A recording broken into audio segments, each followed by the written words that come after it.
Okay, so in this video I'm going to be talking how to counter Necromancer. And I'm here in the tutorial just kind of to give you an idea of a mindset of a Necromancer during the strongest phase. And the strongest phase is during the points and book phase. So what the Necromancer is going to want to do is put proxy portals around the Dark Ones before the book starts, so that they're going to have all their cooldowns done. He's going to want to create an army around book while he summons boss. So, once the 2-minute counter starts, he's going to want to hide Flautist. And the reason I'm talking about this from book phase is because this is going to help you decide which survivors you should go to counter this. So, you drop Flautist here, go to point, and summon everything. So they're all out. You summon boss, and then you use red power. As you can see, all the units were just attacking book there. And you can imagine those proxy portals went off as well. And you have a combo string with boss. You could use 4 heavies, resurrection ability, to cancel the animation, and then 4 heavies again. Depending on what you're going against with Necromancer, you may want to use resurrection before. So those, you can see all these basics are blocking boss, so boss is not taking damage. And when they die, they get resurrected, continuously blocking Evil Ash.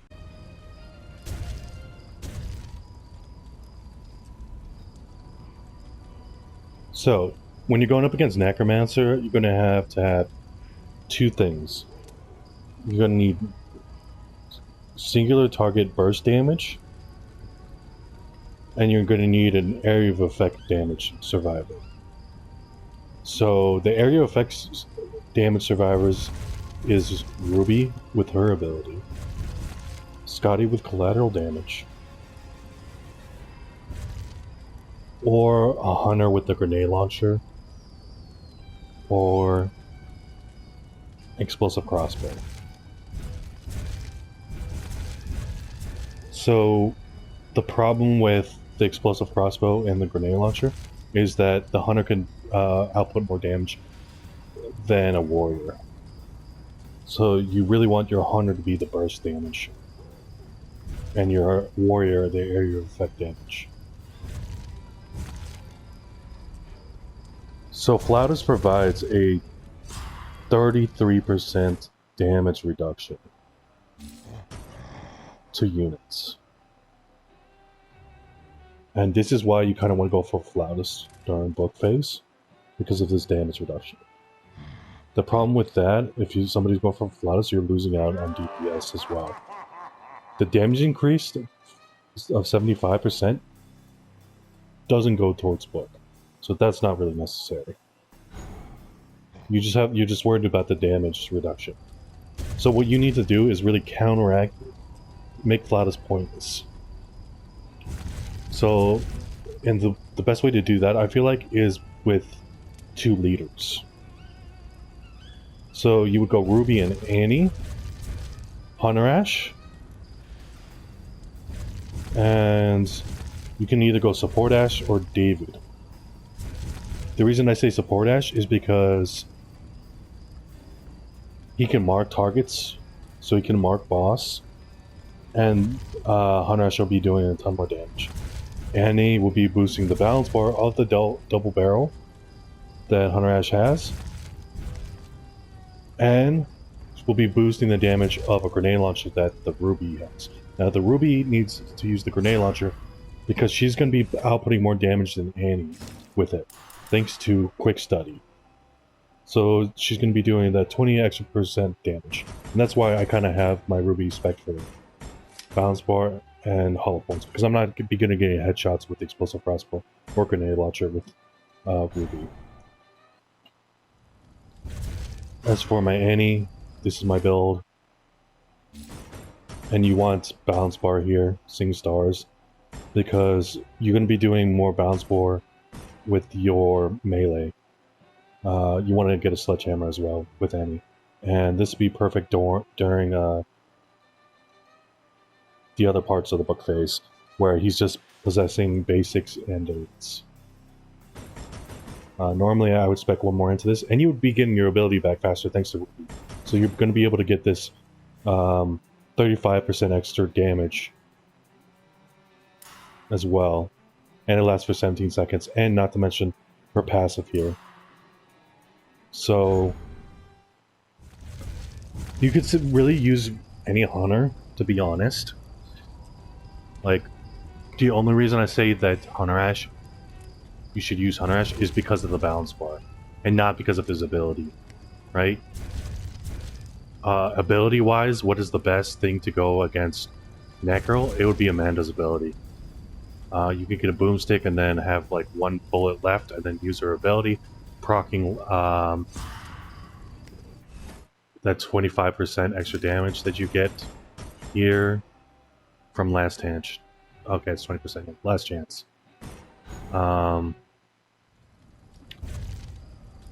You could say the same thing with Kelly, but Kelly's bleed damage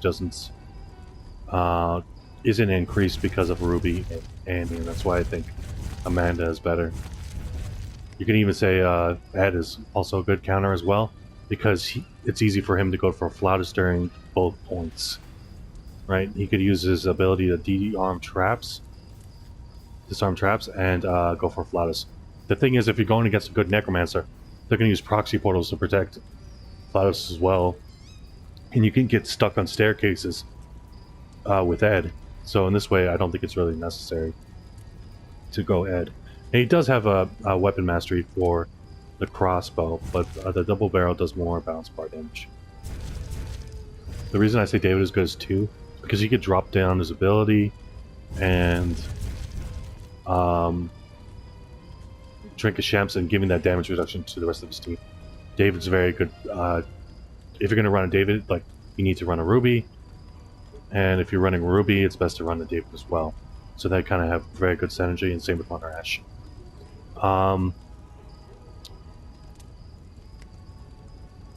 You could also do a thing with David. If the demon isn't careful, you could, when you drop down your ability, he's going to summon all his units. And as you saw in the clip before, it took me a couple seconds to summon boss. I didn't have the Inferno Energy to summon boss immediately. So, if you're not careful with Necro, and you summon all your units in the fire, in the Beacon of Hope, and then summon boss when you have the least amount of Inferno Energy, you can get depossessed by Hunter Ash. And this could work from time to time. Like, to be honest, I would consider, like, not worrying about wasting your ability as Hunter Ash against a basic and then try to depossess the boss. Because that's where all the damage is going to come from book, is up with boss.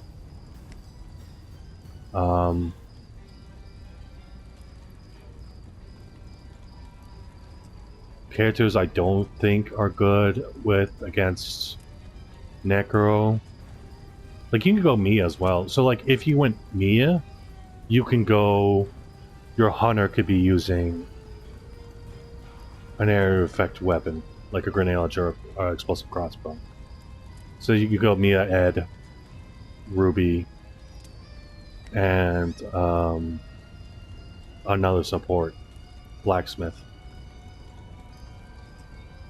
And because Blacksmith and Ed team up very well together, Ed teams up with Ruby very well because he provides extra pink evs because of the rarity of the chest, and then Mia will just be your, focus burst damage on boss, providing that bleed damage. Warrior Ash and Blacksmith, I wouldn't really consider very good counters to Necro. Their whole kit is based on survivability and not damage overall, and what you need is just a ton of damage during book phase. And they don't really provide that.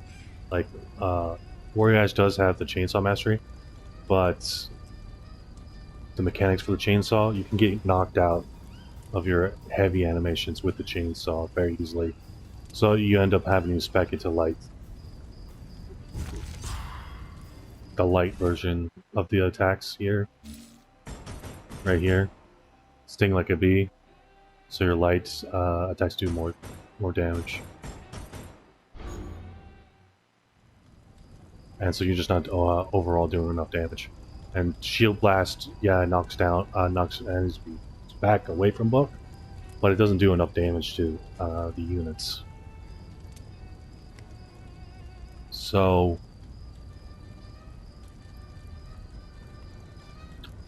I think the perfect team comp would be Ruby, Annie, Hunter Ash, and Support Ash.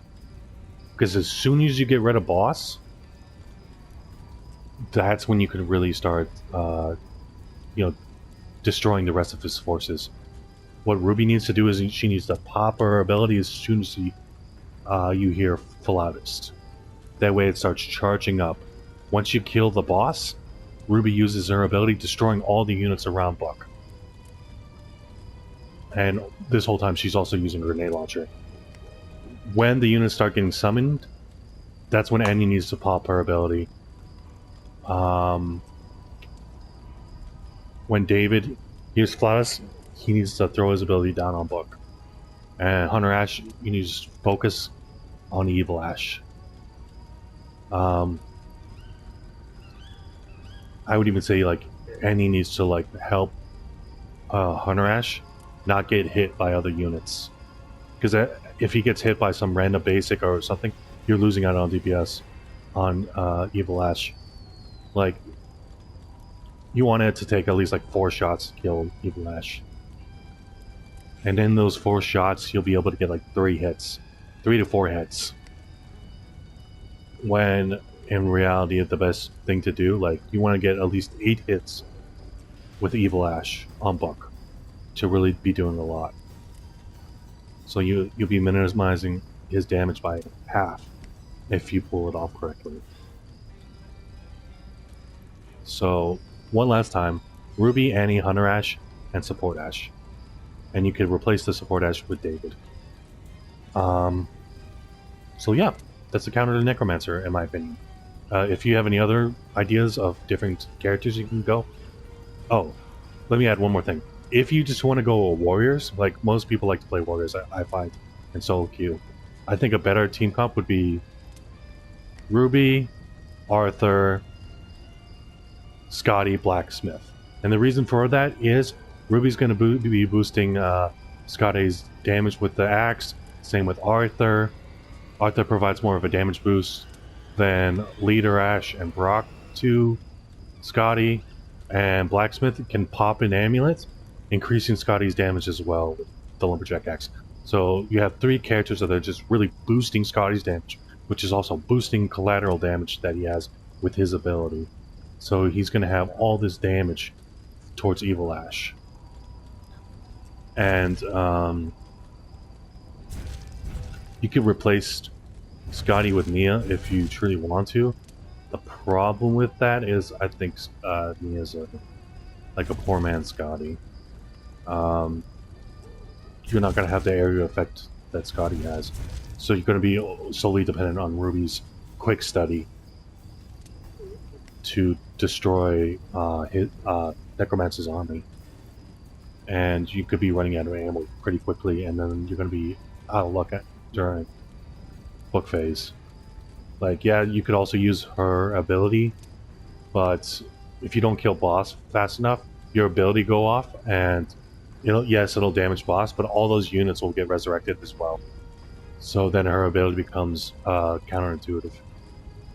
This is why I kind of think like the counter to Ruby is Necromancer. And the reason for that is when you use boss and resurrection, her ability does nothing. And every unit that gets killed just gets resurrected anyways. So all that damage becomes nothing. While other demons, all that damage is going to burn through all your units and stuff very fast. But thanks to the resurrection ability, yeah. I think that's why Necromancer is definitely a good counter to Ruby. The problem is, like, the required setup with Necromancer makes it very hard. And how slow the units are on attacking. Like, if it's a 1v1 with Necromancer against Ruby, 9 times out of 10, Ruby's going to win the 1v1. And the only thing you could really do is, like, fear the Ruby off point. So summoning a bunch of skeletons, that way their Ruby's fear increases, use a demon dash and fear off points so that the point gets reset. Yeah, so that's my counter to Necromancer. If you want to go Warrior, Ruby, Arthur, Scotty, Blacksmith. If you want to go Hunter, which I think is the better team comp, Ruby, Annie, Hunter Ash, and Support Ash. Thank you for watching the video. And if you have any questions or want to see anything, any like ideas for videos, you can post it down in the comment section. The next demon I'm going to talk about is Warlord. I know people are like, Warlord is the weakest demon. You don't have to make a count video to that. But to be honest, a good Warlord player can destroy teams. Destroy, because the amount of health and damage a Warlord can output. So there's like this false sense of confidence that survivors get against Warlord, because they're like, well, Warlord's the weakest demon. Yes, it's the weakest demon, but still very powerful, the damage that it can output. You get thrown up on by a basic, you have a high possibility of going down. And the elites have a combo string that is very powerful, even against hunters. So yeah, thanks for watching the video.